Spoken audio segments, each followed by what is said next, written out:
Right from the bridge, you go to the gun turret, down into the engine room. All the buildings behind it is a privately owned part of London, all known as London Bridge City, all owned by the Kuwaiti royal family.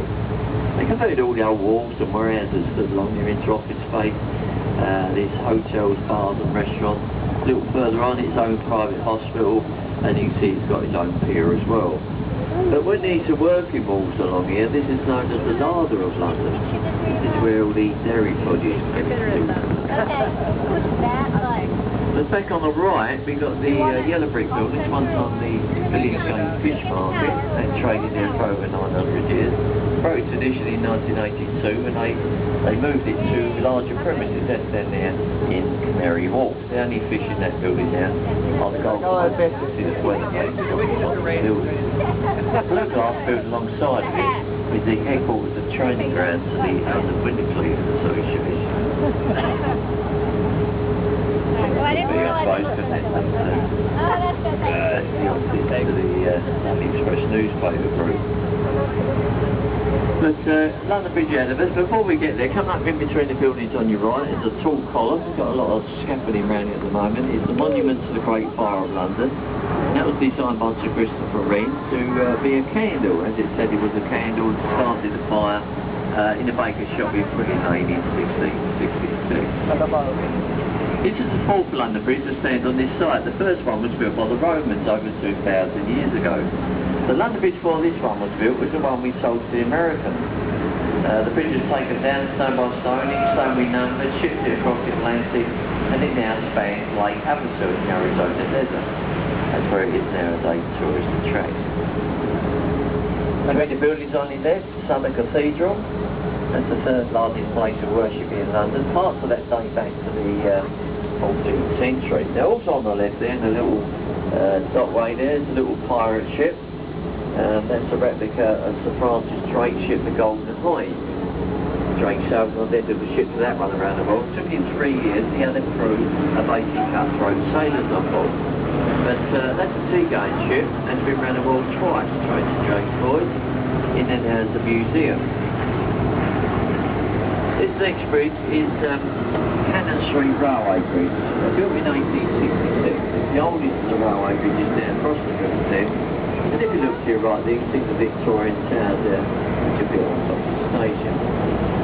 And as we go through here, look down at the buttons of these bridges, and you'll see the tides swirling around these buttons here. We're going in with the incoming flood tide. Two tides in London every 24 hours, the flood tide and the next tide. Plunging for 5 hours and then next out for 7 hours. With a rise of water up to 7.5 metres. It's a very nice line river.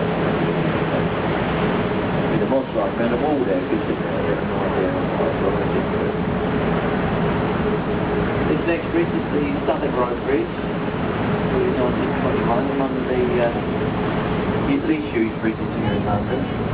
The approach over to this bridge, you're in the back street, not a lot of people can find it, and when you look up you won't see a lot of people or any traffic, but you can rush out somewhere in London. The bridge is hardly ever used. But when we get through the bridge, on the right of it, the building here with some columns on the front of the building, is this business place, the wine merchants, pretty famous delivery company. New wines or brands that they import into this country. This is where it's all drawn for tasting drink volume before it goes on to the open market. Now come back to the left hand side, just ahead of us there we've got that white timber frame building. If you look at it closely you can see it's got a thatched roof.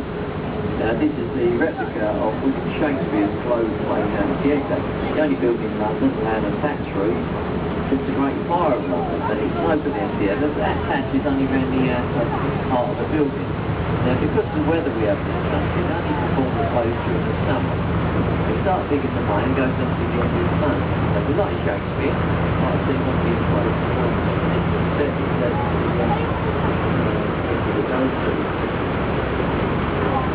Ahead of us, we got the Millennium Bridge, open June the year 2000, the Queen opened this bridge on Saturday, and the police closed it on Monday.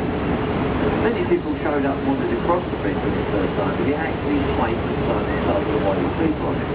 As people were falling over the shore or across out, they closed it down. It was in place for 18 months while they spent a further $5 million on it. Now reopened it, it's sitting in our lonely London and people will be lovely cruise. But when they built it, they blocked the only view where the St Paul's Cathedral. It just kept a glimpse through the gap there. But you can see the dome and the golf course above the building. That's the masterpiece of the Christopher Reeve. At 365 feet high, took 35 years to build. It was completed in 1717. That dome is the second largest to the one built on St Peter's in the Vatican City of Rome. On the left there you've got the large building there with the tall chimney. That was one time the Bankside Power Station. So that's now the Tate Gallery for modern art, where they show contemporary modern art from Tate. It's true vision to have walked around the building. Once you've been inside, you sort of realise why. It's not modern art. It's all over inside. Ahead of us we've got the Blackfriars bridges. The first one, the railway bridge, and to get through this bridge, in between them you've got 12 red columns, 6 either side of it, which were the columns for the first railway bridge to be built across River Thames, the Alexander Bridge. Took by the Victorian engineer as a farm king through now. The top of the bridge became unsafe, so they had to remove it. They would take the columns out, but the other one built that railway bridge on the side. This one is the road bridge, built by Queen Victoria in 1869. Now through the bridge on the right there, you've got the Juvenile Apollo. That's usually the house. And they call it that giant detergent and soap manufacturers. And the building next to that, that was the one time the city was under school for boys. They overstated the policies and went to school. Lord Asquith, Lord Attlee, they all went to that school before going on to further education. Looking across the face of it, you can see the 4 statues, and therefore one most famous English scholars. You've got John Milton, William Shakespeare, Francis Bacon, and Isaac Lewis. And the red brick building, that's Zion College, and that was built in 1624 as a college for the clergy. Now over on the left there we've got the Oxford building. See the tower on the top, spelling it OXO, that's stock cube. When the Oxford cube was once made, but it's like most of our areas in London, it's apartments. The shopping arcade on the ground level there. The main part of it is on the roof, that glass dome roof, very exclusive restaurant run by Harvey Nichols. A little further on, there's a skyscraper building with the low-lying building in front of it. The headquarters and studios for London Weekend Television, where we get our programmes here in the London area. If you live in the London area, you know they use this room as a backdrop. And during the day, you see these postcards and they put out these chat shows and all. But back on the right, up on the river wall here, we've got this archway here. This is Temple Arch, and it's a boundary between two cities. We're now leaving behind us the city of London, and we're now entering the city of Westminster. This ship here, the Wellington, she was once a sloop of the New Zealand Navy. She's now in London as a floating livery hall for the Honourable Company of Master Mariners.